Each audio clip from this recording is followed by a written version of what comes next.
స్తోత్రం స్తోత్రం స్తోత్రం స్తోత్రం స్తోత్రం స్తోత్రం. పరలోకమందు ఆసీనుడైనటువంటి మా తండ్రి యేసయ్యా, నీ పరిశుద్ధ నామానికి వందనాలు చెల్లిస్తున్నాం ప్రభువా.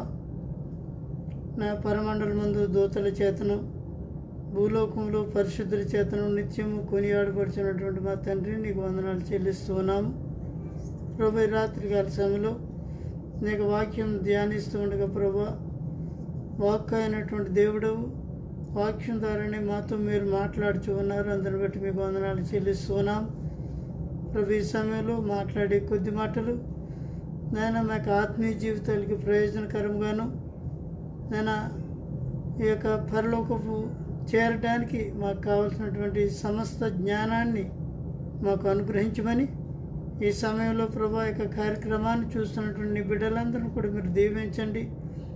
కార్యక్రమాన్ని ఎవరు చూస్తున్నారో వారిని, ఎవరు వింటున్నారో వారిని కూడా ప్రభా మీరు బహుగా దీవించి నీకు వాక్యం చేత భద్రపరచమని యేసుక్రీస్తు వారి శ్రేష్టమైన నామములో ప్రార్థన చేస్తున్నాము మా పరమ తండ్రి.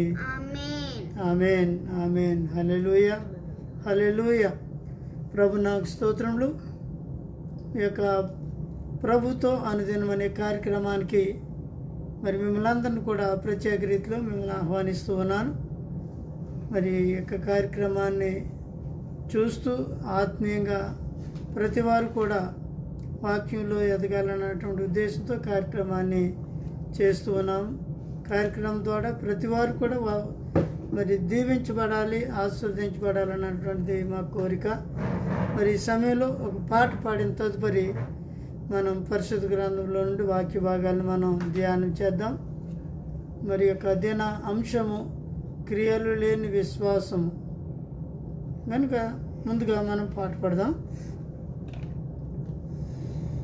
దేవుని ప్రేమ ఇదిగో, జనులార భావంబునను తెలియరే, కేవలము నమ్ముకొనినా పరలోక దైవంబు మనకబ్బును, పరలోక జీవంబు మనకబ్బును. సర్వలోకము మనలను తన వాక్య సత్యంబుతో చేసెను, సర్వోపకారుండుడే మన మీద జాలిపరుడైయుండెను. దేవుని ప్రేమ ఇదిగో, జనులార భావంబునను తెలియరే, కేవలము నమ్ముకొనినా పరలోక జీవంబు మనకబ్బును, పరలోక జీవంబు మనకబ్బును. మానవులను రక్షింపను దేవుండు తన కుమారుని పంపెను, మన శరీరము దాల్చెను, మన పాపము దూరుడే. ఆ ప్రభువు మన పాపముకు దూరుడే. దేవుని ప్రేమ ఇదిగో, జనులార భావంబునను తెలియరే, కేవలము నమ్ముకొనినా పరలోక దైవంబు మనకబ్బును, పరలోక జీవంబు మనకబ్బును.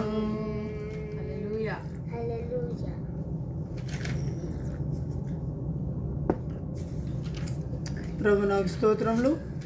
ప్రియులారా, రాత్రికాల సమయంలో ఇక వాక్యముని మరి చూస్తున్నటువంటి మీ అందరికీ కూడా మరి ఒకసారి మరి జీవాధిపతి అయినటువంటి యేసు నామములో మరి వందనాలు చెల్లిస్తున్నాను.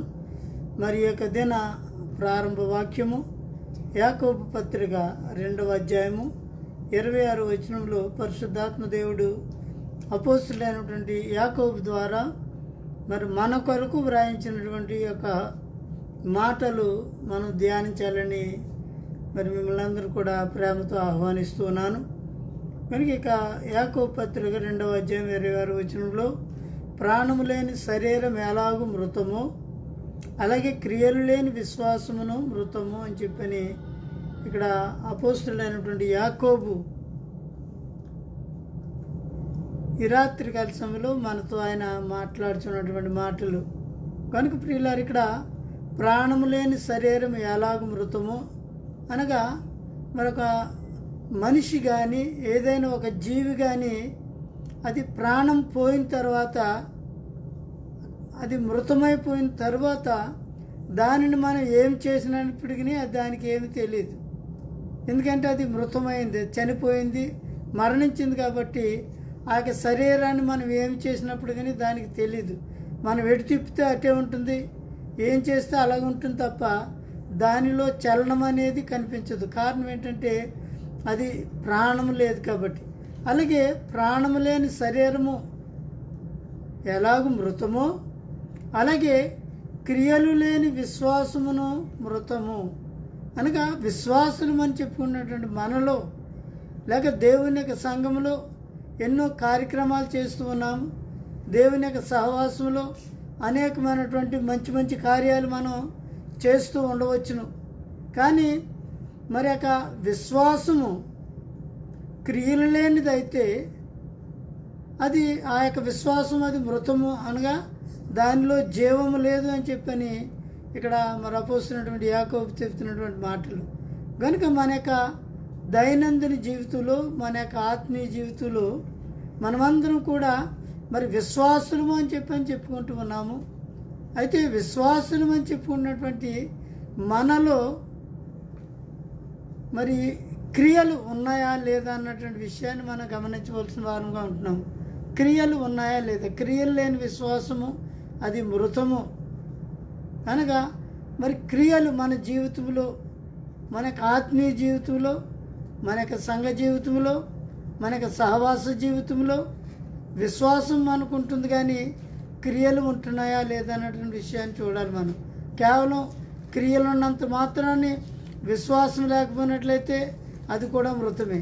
కానీ విశ్వాసం ఉండి క్రియలు కనుక మనం లేకపోయినట్లయితే అది కూడా మృతమైనటువంటిదని చెప్పని దేవుని యొక్క వాక్యం ద్వారా మనం సెలవిస్తున్నాను. అదే యోబు గ్రంథంలో మనం చూసినట్లయితే 32వ అధ్యాయం 7వ వచనంలో ప్రాణము లేని శరీరం ఎలా, ఇక్కడ యోబు 32వ అధ్యాయము 7వ వచనంలో వృద్ధాప్యము మాట్లాడదగును.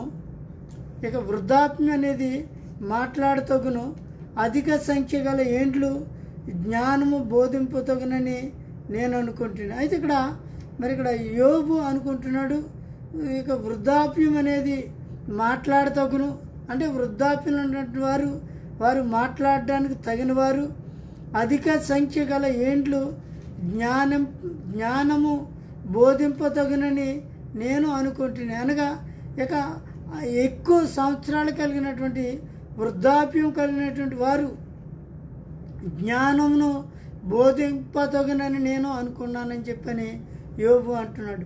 అయినను నరులలో ఆత్మ ఒకటి ఉన్నది కనుక మరి ఆ యొక్క వయస్సు ఎంత ఉన్నప్పటికీ, వృద్ధాప్యం ఉన్నప్పటికీ జ్ఞానము బోధింపతగునన్నటువంటి ఆ యొక్క ఆలోచన మనకి వచ్చినప్పటికీ, అయినను నరులలో ఆత్మ ఒకటి ఉన్నది, సర్వశక్తుడగు దేవుని ఊపిరి వారికి వివేచన కలుగజేయును. కనుక సర్వశక్తుడగు దేవుని యొక్క ఊపిరి వారికి వివేచన కలుగజేస్తుంది.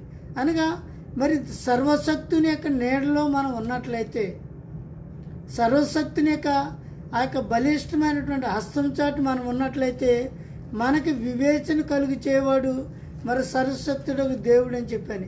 మనము దేవునికి వ్యతిరేకంగా మనం జీవిస్తూ దేవుని కార్యాల్లో మనం పాలు పొందకుండా, దేవుడు చెప్పిన మాటలు మనం వినకుండా, నాకు విశ్వాసం ఉంది, నేను వివేకాన్ని లేకపోతే దేవునికి జ్ఞానాన్ని నేను బోధింప తగినవాడును అని చెప్పని మనం ఆలోచన చేసినట్లయితే, మరి ఆయన యొక్క ఆత్మ లేకుండా మనం ఎన్ని పనులు ఏ విధంగా చేసినప్పటికీ అవన్నీ కూడా నిష్ప్రయోజనం అని చెప్పని ఇక్కడ మరి యోబు భక్తుడి ద్వారా ఇక్కడ మనం తెలుసుకుంటూ ఉన్నాం. అదేవిధంగా మరి అపోస్తుల కార్యం 7వ అధ్యాయం 59వ వచనం చూసినప్పుడు ప్రభువును గూర్చి మొరపెట్టుచు, ఇక్కడ ప్రభువును గూర్చి మొరపెట్టుచు యేసు ప్రభువా నా ఆత్మను చేర్చుకొనిమని ఇక్కడ స్టెఫను పలుకుచుండగా అక్కడ ఉన్నటువంటి వారందరూ కూడా రాళ్లతో స్టెఫన్ని కొట్టినట్లుగా ఇక్కడ మనం చూస్తున్నాం. కనుక స్టెఫను యేసుక్రీస్తు వారి యొక్క మరి సువార్త ప్రకటన నిమిత్తం ఆయన పట్టబడి అక్కడ ఉన్న వారందరూ కూడా రాళ్లతో ఆయన్ని కొడుతూ ఉన్నారు. అయితే వాళ్ళందరూ కూడా స్టెఫన్ని రాళ్లతో కొడుతూ ఉంటుంటే ఇక్కడ ఆయన ప్రభువుని గూర్చి ఆయన మొదలు పెడుతూ ఉన్నాడు.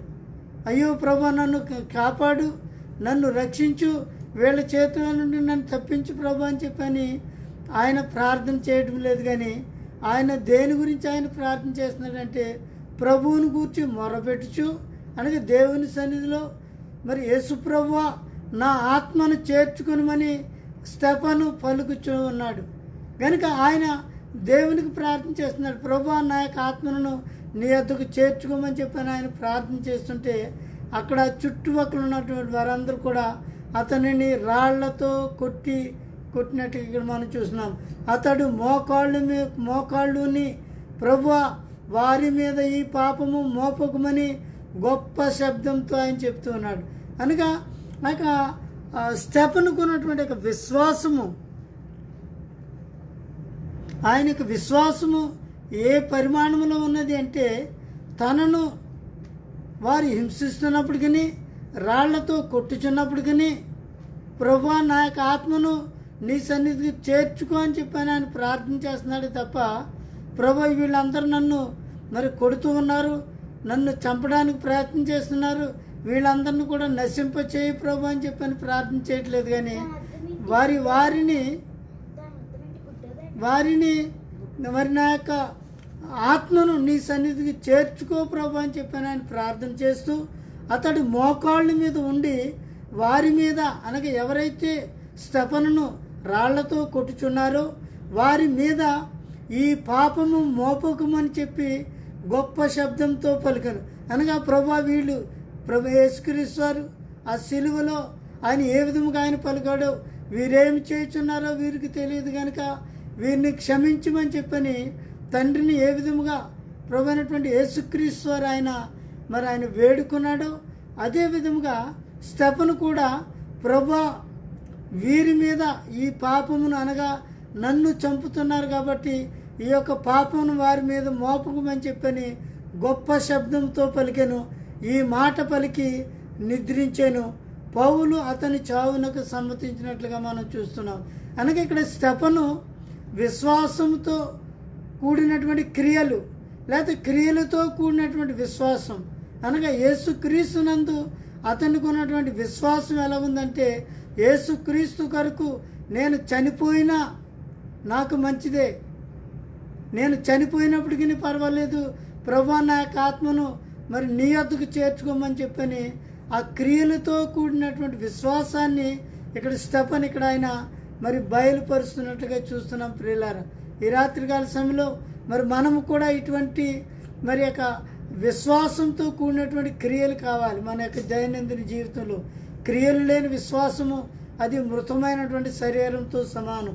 అదేవిధంగా 2వ కొరింథీ పత్రిక 4:14 మనం చూసినప్పుడు కాగా విశ్వసించుదును గనుక మాట్లాడుతునని వ్రాయబడిన ప్రకారము అట్టి విశ్వాసముతో కూడిన ఆత్మ గలవారమై, గనుక ఇక్కడ ఏదైతే పరిశుద్ధ గ్రంథములో మరి వ్రాయబడి ఉన్నదో ఆ వ్రాయబడినటువంటి వాక్యము కాగా విశ్వసించుతును గనుక మాట్లాడుతుని, అనగా మనం దేవుని యందు మనకు విశ్వాసం ఉన్నప్పుడు దేవుని గురించి మనం మాట్లాడే వారముగా ఉండాలి.